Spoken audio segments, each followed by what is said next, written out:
Good morning class. आज का हमारा टॉपिक है Hindu joint family form versus partnership. Basically जब पार्टनरशिप एक्ट हम पढ़ रहे थे तो हमने उस समय पार्टनर, पार्टनरशिप एंड फर्म की डेफिनेशन की ब्रीफ स्टडी किया था। बेसिकली यहाँ पे आप देखिए हिंदू ज्वाइंट फैमिली में एक वर्ड आ रहा है फर्म, यानी अगर एक हिंदू फैमिली अपना एक बिजनेस एस्टेब्लिश करती है तो कहीं ना कहीं एक फर्म की तरह ट्रीट होगा। और जब लास्ट टाइम हमने फर्म की डेफिनेशन पढ़ा था पार्टनरशिप एक्ट में, तो वहां पे मेंशन किया था कि कई सारे पार्टनर जब एक्यूमुलेटिव फॉर्म में किसी बिजनेस के लिए किसी गोल को अचीव करने के लिए कुछ वर्क करते हैं तो वो एक फर्म का रूप ले लेता है। ठीक है, तो कहीं ना कहीं यहाँ पे जो हिंदू ज्वाइंट फैमिली की अगर हम बात कर रहे हैं तो एक हिंदू फैमिली अगर कोई बिजनेस स्टेबल करती है अपना, तो कहीं ना कहीं वो भी एक फर्म की तरह ट्रीट होगी। क्यों? क्योंकि अगर सपोज करिए हमारे हमारे पेरेंट्स है, अगर वो कोई बिजनेस एस्टेब्लिश करते हैं तो कहीं ना कहीं इन फ्यूचर वो बिजनेस हमें हैंड ओवर होगा। ठीक है, ऐसा नहीं है कि उनके मर जाने के बाद या उनके चले जाने के बाद वो बिजनेस किसी थर्ड पर्सन को हैंड ओवर जाएगा, नहीं। क्योंकि हिंदू ज्वाइंट फैमिली फॉर्म है।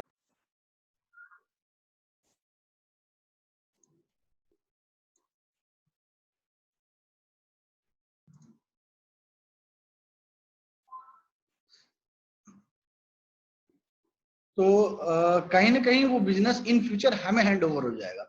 तो कहीं ना कहीं अगर कोई हिंदू फैमिली की बिजनेस स्टार्ट करती है तो वो बिजनेस भी एक फर्म की तरह ट्रीट किया जाएगा। तो अगर एक हिंदू फैमिली कोई बिजनेस स्टेबल करती है तो वो भी एक फर्म है। और अगर हम कई सारे पार्टनर मतलब डिफरेंट डिफरेंट फ्रेंड्स से अगर कोई पार्टनरशिप करके कोई बिजनेस स्टेबल करते हैं तो वो भी एक फर्म होता है। तो हिंदू ज्वाइंट फैमिली फर्म और पार्टनरशिप फर्म में क्या डिफरेंस है, यही हमें आज देखना है। बहुत इंपॉर्टेंट टॉपिक है, ये हर साल सेमेस्टर एग्जाम में लगभग पूछा जाता है।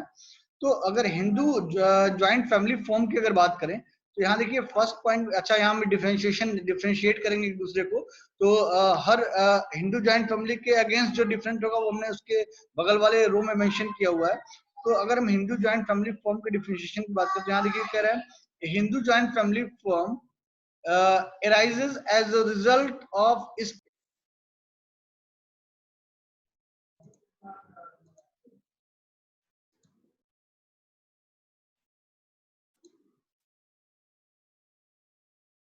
तो Hindu joint family form arises as a result of status. It means by birth in the family. Status का मतलब ये है कि हमारे पिता के न रहने के बाद वो बिजनेस हमें हैंड ओवर हो जाएगा। ठीक है, लेकिन पार्टनरशिप में क्या होता था, आपने जब पार्टनरशिप एक्ट पढ़ा था तो वहां पार्टनरशिप एक्ट में ये साफ साफ मेंशन था कि हमें कुछ 4 पॉइंट्स को फॉलो करने होते थे। ठीक है, किसी भी पार्टनरशिप एक्ट के लिए। तो उस पार्टनरशिप एक्ट में एक पॉइंट ये भी था कि उन पार्टनर्स के बीच में कॉन्ट्रैक्ट होना चाहिए, एग्रीमेंट होना चाहिए। ठीक है, एक एग्रीमेंट होना चाहिए, तभी वो पार्टनरशिप की डेफिनेशन को होल्ड करेगा। तो यहाँ पे देखिए क्या है, हिंदू ज्वाइंट फैमिली में कोई कॉन्ट्रैक्ट, कोई एग्रीमेंट नहीं होता है। ये बाय बर्थ ऑन स्टेटस के बिहाफ पे बिजनेस एक पर्सन को next one generation to another generation क्या होता है, ट्रांसफर होता है। तो वही कह रहा है Hindu joint family form arises as a result of status. It means by birth in the family. मतलब अगर हम इस घर में पैदा हुए हैं तो इस घर का जो भी बिजनेस है, जो भी संपत्ति है, वो हमें मिलनी ही मिलनी है। ठीक है, पार्टनरशिप में क्या होता था, ए partnership comes into existence by means of a contract between the partners. तो पार्टनरशिप में बेसिकली क्या होता था, हम कैसे पार्टनर बन पाते थे, जब हम एग्रीमेंट करते थे, जब हम कॉन्ट्रैक्ट साइन करते थे उस बिजनेस के रिगार्डिंग, तब हम उस बिजनेस के पार्टनर बनते थे, उस फर्म के पार्टनर बनते थे और हमें पार्टनरशिप मिलती थी। तो कहीं ना कहीं पार्टनरशिप एक रिटन एग्रीमेंट है, ठीक है, एक कॉन्ट्रैक्ट है। लेकिन हिंदू ज्वाइंट फैमिली फॉर्म में जो बंदा जुड़ रहा है, जो लोग जुड़ रहे हैं, वो किसी एग्रीमेंट या कॉन्ट्रैक्ट के थ्रू नहीं जुड़ रहे हैं, वो एक स्टेटस के थ्रू जुड़ रहे हैं। वो स्टेटस क्या है, बर्थ इन द फैमिली, उस परिवार में जन्म लेना है। इस परिवार में अगर हमने जन्म ले लिया, ठीक है, अंबानी के घर में जो भी लड़का उनका होगा वो उसको इन फ्यूचर अंबानी का सारा बिजनेस उसे ट्रांसफर होना ही होना है।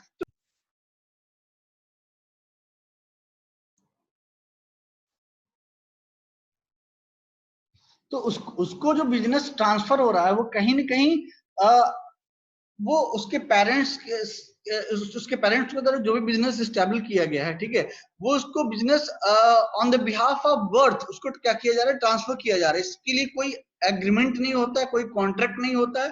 तो ऐसा पार्टनरशिप जिसमें कोई एग्रीमेंट नहीं होता है, कोई कॉन्ट्रैक्ट नहीं होता है, ऐसे ऐसे फर्म की पार्टनरशिप को हम बोलते हैं हिंदू ज्वाइंट फैमिली फर्म। यानी एक हिंदू फैमिली में अगर हमें बाय बर्थ हमारे पेरेंट्स के द्वारा किया हुआ सारा बिजनेस अगर हमें इन फ्यूचर मिल जाता है, तो ऐसे फर्म को हम बोलते हैं हिंदू ज्वाइंट फैमिली फर्म। ठीक है, इसमें देखिए कह रहा है बट द डेथ ऑफ को partner does not dissolve the family firm.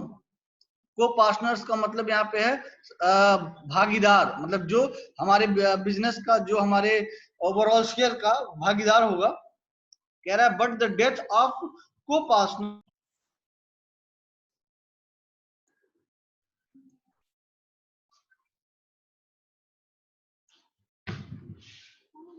तो सपोज करिए कि हमारे पिताजी ने कोई बिजनेस स्टार्ट किया था और वो बिजनेस उन्होंने अपने भाई के साथ मिलकर स्टार्ट किया था।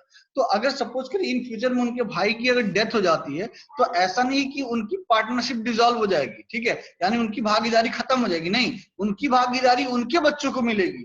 तो लेकिन अगर हम पार्टनरशिप की बात करें तो कह रहा है death of a partner dissolve the partnership. अगर हमने 4 दोस्त मिलकर कोई बिजनेस स्टार्ट करते हैं, हमारे एक फ्रेंड की अगर डेथ हो जाती है किसी जन से, तो उसकी जो पार्टनरशिप थी वो वहीं खत्म हो जाएगी। तो ये डिफरेंस है पार्टनरशिप में और हिंदू ज्वाइंट फैमिली फर्म में। नेक्स्ट इसमें क्या है देखिए, in a joint family firm only the karta और manager has implied authority to borrow and bind other members। मतलब जो उस बिजनेस का मुखिया होगा, जो मेन मालिक होगा, उसी के पास ये अथॉरिटी है कि वो किसी थर्ड पर्सन को अपने बिजनेस में इन्वॉल्व करे या ना करे, ठीक है। लेकिन पार्टनरशिप में क्या होता है, in partnership each partner is entitled to do सो।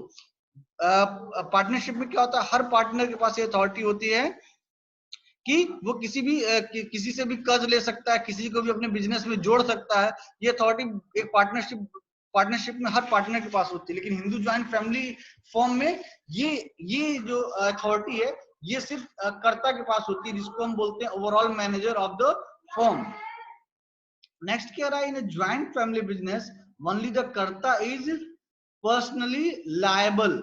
जो मेन मुखिया उस बिजनेस का, जो मेन मैनेजर है, जो सारी चीजों को मैनेज कर रहा है, वही हर चीजों की लायबिलिटी के लिए रिस्पॉन्सिबल है। लेकिन पार्टनरशिप में क्या होता है, every partner is personally liable for the डेब्ट ऑफ द फर्म। सपोज करिए हमारे पिताजी ने कोई बिजनेस किया, ठीक है, अब अगर वो बिजनेस में उन्हें कोई लॉस होता है, तो सारा लॉस मेरे हमारे पिताजी को मैनेज करना है, ठीक है। हम अभी बच्चे हैं, तो हमारा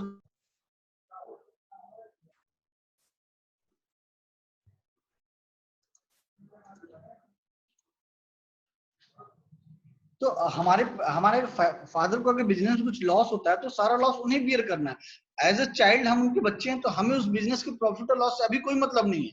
वो जो भी रिस्पॉन्सिबिलिटी लेनी है, कैसे उस लॉस को बियर करना है, क्या प्रॉफिट अर्न हुआ क्या नहीं अर्न हुआ, वो सारी की सारी चीजें in a joint family business only the karta is personally liable. उस सभी चीजों के लिए जो मेन मैनेजर जो होल करता है, वही इन सब चीजों के लिए रेस्पॉन्सिबल है। लेकिन पार्टनरशिप में क्या होता है, जितने भी पार्टनर है, हर एक पार्टनर इक्वली रिस्पॉन्सिबल है, हर एक प्रॉफिट के लिए और हर एक लॉस के लिए। नेक्स्ट पॉइंट देखिए, इसमें कह रहा है, ए minor is a member of a joint family firm from the very day of his birth by virtue of his status, but he is not personally liable. देखिए मेन पॉइंट है, minor is a member of a joint family firm from the very day of his birth. Minor कौन हुआ, हम हुए। हमारे parents ने business start किया था, ठीक है, अभी हमने उनकी फैमिली में जन्म लिया है, लेकिन अभी बिजनेस को हैंडल नहीं कर सकते, लेकिन हम माइनर हैं उस बिजनेस के, कहीं ना कहीं फ्यूचर के हम कर्ता बनेंगे। तो वही कह रहा है, ए minor is a member of a joint family firm. हम बच्चे हैं, लेकिन फिर भी हम क्या है, उस बिजनेस के मेंबर हैं। The very day of his birth by virtue of his status, जन्म लेते ही हम उस बिजनेस के क्या हो गए, पार्टनर हो गए, उस बिजनेस के क्या हो गए, एक मेंबर हो गए। But he is not personally liable. हम भले ही भविष्य में उस बिजनेस के ओवरऑल होल ओनर बनेंगे, लेकिन अभी हम उस बिजनेस के रिगार्डिंग कोई भी डिसीजन नहीं ले सकते हैं। क्यों? क्योंकि करता इस समय कौन है, हमारे पेरेंट्स है, हमारे पेरेंट्स का बिजनेस के करता है। तो हम क्या बनेंगे उस बिजनेस के लिए, अ माइनर, माइनर मींस हम सिर्फ एक मेंबर है उस बिजनेस के, जो फ्यूचर में उस बिजनेस को टैकल करेंगे, डील करेंगे, लेकिन अभी इस बिजनेस का ओनर कौन है? कर्ता, जो इस बिजनेस का ओवरऑल मैनेजर, यानी उस हिंदू फैमिली का जो मेन मुखिया होगा, ठीक है। लेकिन वहीं अगर इसकी बात करें, पार्टनरशिप की बात करें, a minor can not be partner although he may be admitted to the benefits और पार्टनरशिप। अब देखिए माइनर का मतलब क्या है? जैसे सपोज करिए हम चार दोस्तों ने मिलकर कोई बिजनेस स्टार्ट किया, हमारा बिजनेस बहुत चल रहा था, ठीक है। हमारे बिजनेस का किसी ने शेयर परचेज किया, तो जिसने हमारे बिजनेस का शेयर परचेज किया, ए minor can not be a partner, उसने हमारे बिजनेस का सिर्फ शेयर परचेज किया, ठीक है। तो उसने शेयर परचेज किया है कि स्पेसिफिक टाइम ड्यूरेशन के लिए, वो लॉन्ग लाइफ हमारे बिजनेस का पार्टनर नहीं है। जब तक वो शेयर होल्ड रखेगा तब तक भी हमारे बिजनेस का एक तरह से माइनर है, वो नॉट अ पार्टनर, ठीक है। although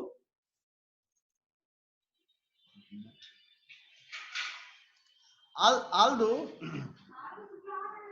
although he may be admitted to the benefit of partnership, तो उसने जो भी शेयर परचेज किया है, उस शेयर में जो भी उसको बेनिफिट, हमारे कंपनी जो भी प्रॉफिट अर्न करेगी, ठीक है, उस शेयर के रिस्पेक्ट में उसको उसका प्रॉफिट दिया जाएगा, लेकिन वो हमारे बिजनेस का पार्टनर नहीं है। लेकिन वही यहाँ डिफरेंस बता रहा है माइनर कीवर्ड के लिए, कि अगर हम एक हिंदू फैमिली फर्म की बात करें, तो हिंदू फैमिली फर्म में जो माइनर होता है, ठीक है, माइनर जो है बाय बर्थ उस बिजनेस का, उस फर्म का एक मेंबर है, ठीक है। बाय बर्थ क्या हो गया? वो उसने उस घर में, उस परिवार में जन्म ले लिया, तो बाय बर्थ वो उस बिजनेस का मेंबर बन जाएगा, ठीक है।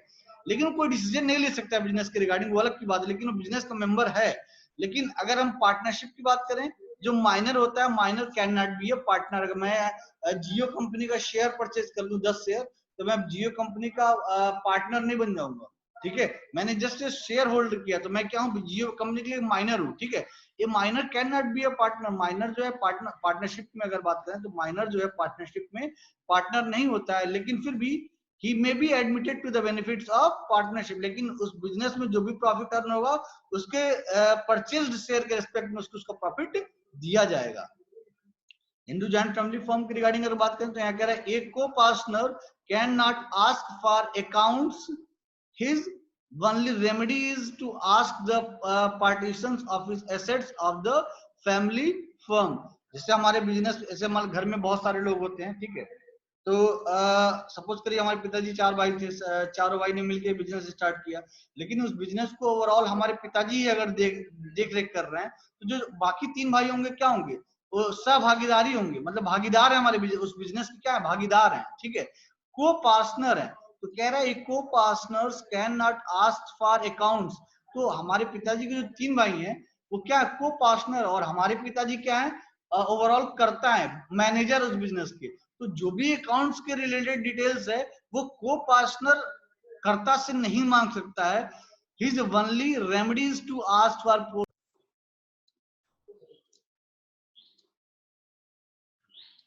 ठीक है। तो अगर पार्टनरशिप में बात करें उस चीज के रिगार्डिंग, तो कह रहा है a partner can demand the accounts for the firm.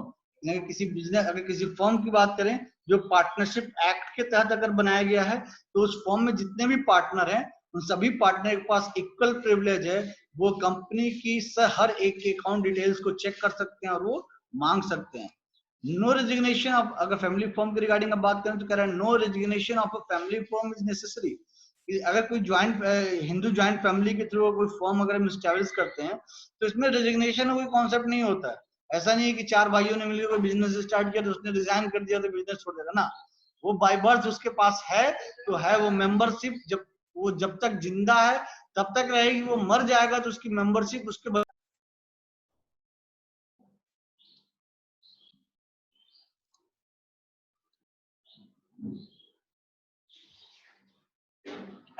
ठीक है।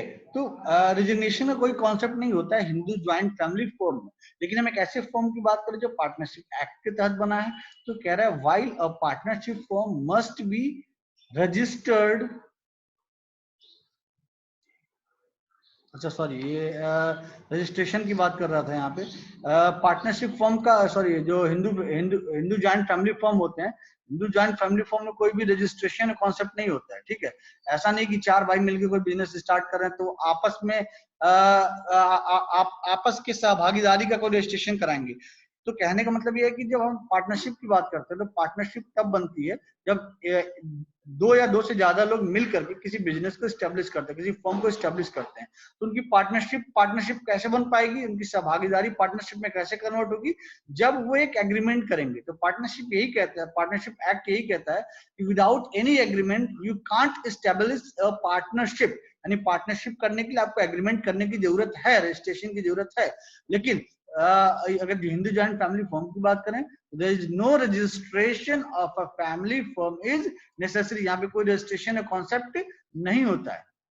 लेकिन अगर इसकी बात करें, हम पार्टनरशिप की बात करें, तो while a partnership form must be registered before it can maintain shoots against outsider. यानी पार्टनरशिप, अगर किसी ऐसे फॉर्म की बात करें जो पार्टनरशिप एक्ट को फॉलो करते हुए स्टार्ट किया गया, तो वहां पे रजिस्ट्रेशन का होना बहुत जरूरी है। यानी हमें अपने फॉर्म का रजिस्ट्रेशन करवाना ही करवाना होगा। नेक्स्ट कह रहा है, the share of a co partner is not fixed, it may be enlarge by death और reduce by a birth in the family. अब जैसे सपोज करिए हमारे पिताजी ने कोई बिजनेस स्टार्ट किया था, ठीक है। मैं 4 साल का हूं, तो मेरे पिताजी को ये लग रहा है कि मेरे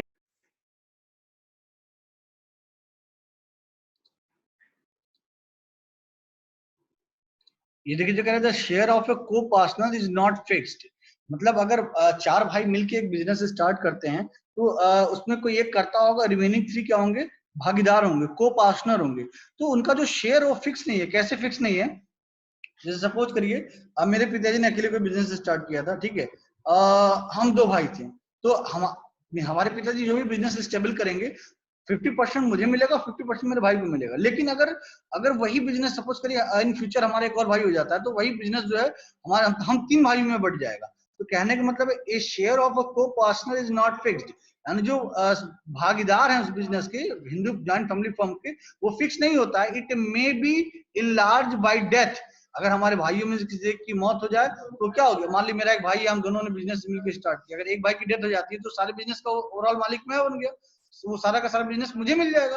यानी मेरा बिजनेस क्या हो गया, मेरा जो शेयर था वो क्या हो गया, बढ़ गया।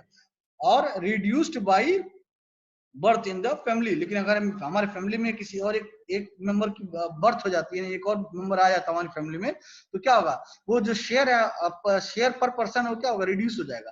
यानी पहले सबको 50-50% शेयर मिलना था, अब जो भाई और ऐड हो गए, तो क्या होगा, शेयर 25-25% हो गया। तो कहने का मतलब ये है कि हिंदू जॉइंट फैमिली में जो शेयर है, को पार्टनर का जो शेयर वो फिक्स नहीं रहता है। वो समय के हिसाब से या तो बढ़ सकता है, बढ़ेगा कैसे, अगर कोई कोई सहभागीदार है जो को पार्टनर है वो एक्सपायर कर जाए। और वो घटेगा कैसे, अगर हमारी फैमिली में कोई अनदर पर्सन की क्या बर्थ हो जाए, यानी कोई नया फैमिली मेंबर हमारी फैमिली में जुड़ जाए, तो उससे हमारी क्या होगी, शेयर की वैल्यू डिस्ट्रीब्यूट हो जाएगी उतने लोगों में, तो वैल्यू क्या होगी, कम हो जाएगी। लेकिन पार्टनरशिप में क्या होता है, but each partner has a defined share in the business and this can be changed only by agreement. अगर हमने कोई बिजनेस स्टार्ट किया है पार्टनरशिप एक्ट के तहत, तो उस पार्टनरशिप में हमारा शेयर तभी घटेगा बढ़ेगा जब हम एग्रीमेंट में कुछ चेंजेस करेंगे। चार बंदे अगर मिलकर कोई बिजनेस स्टार्ट करते हैं, पार्टनरशिप एक्ट के तहत कोई फर्म स्टार्ट करते हैं, तो उनका शेयर 10 साल बाद भी उतना ही रहेगा, जब तक हम एग्रीमेंट में कुछ चेंजेस न करें। यानी किसी के आने और जाने से हमारे पार्टनरशिप,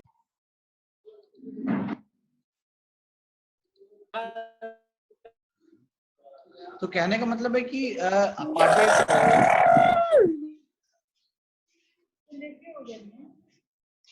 कहने का मतलब है कि अगर पार्टनरशिप एक्ट के तहत बिजनेस स्टार्ट करते हैं, ठीक है, तो हमारी पार्टनरशिप घटेगी घटेगी, हमारे पार्टनर, हमारा जो शेयर है बढ़ेगा या घटेगा, डिपेंड करता है हमने एग्रीमेंट में क्या अमेंडमेंट किया। ऐसा नहीं कि हमारी कंपनी का शेयर किसी ने परचेज किया, उसकी वजह से हमारी जो बिजनेस शेयर वैल्यू थी वो हमारे लिए कम हो जाएगी। नहीं, हमारे बिजनेस की शेयर वैल्यू हमारे लिए जितनी पहले थी उतनी है, जो कि एग्रीमेंट में मेंशन्ड है। अगर कोई शेयर परचेज भी करता है हमारे बिजनेस का, तो वो माइनर है हमारे बिजनेस का, ना कि पार्टनर है। ठीक है, यही मैंने आपको थोड़ी देर पहले माइनर कीवर्ड के बारे में बताया था। वो हमारा बिजनेस क्या होगा, माइनर होगा, ना कि पार्टनर होगा। जैसे वो शेयर बेचेगा उसको उसका प्रॉफिट मिल जाएगा, और फिर हम अपने जो एग्रीमेंट के अकॉर्डिंग हमारे पास जितना शेयर था वो भी यहाँ पास अवेलेबल रहेगा। नेक्स्ट क्या रहा है, there is no such limit in the case of a Hindu joint family firm, but there is a defined limit to the number of partners.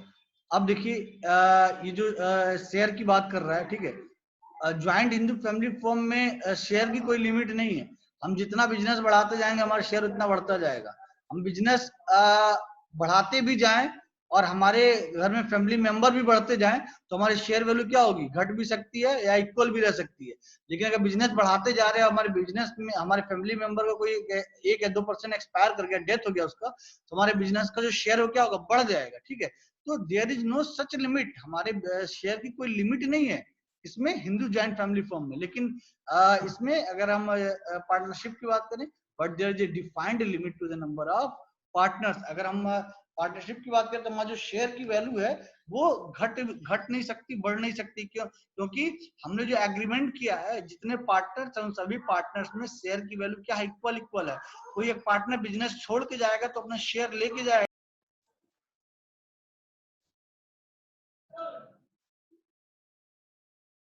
ठीक है, तो कह रहे हैं but there is defined limit to the number of partners. तो जो partners है वो लिमिटेड है, मतलब वो ना घट सकते हैं ना बढ़ सकते हैं। जब पार्टनर घट बढ़ नहीं सकते तो उनकी शेयर वैल्यू क्या होगी, वो भी घट बढ़ नहीं सकती है। ठीक है, वो फिक्स रहेगी। लेकिन यही में इसमें अगर हिंदू ज्वाइंट फैमिली में बात करें, क्या there is no such limit in case of Hindu joint family firm. Hindu joint family firm में कोई लिमिट नहीं है। अगर नया फैमिली मेंबर ऐड हो गया हमारी फैमिली में तो हमारी जो शेयर वैल्यू क्या होगी, कम हो जाएगी। क्योंकि पहले हमें कहा 100% मिलना था, एक फैमिली मेंबर और ऐड हो गया बर्थ होने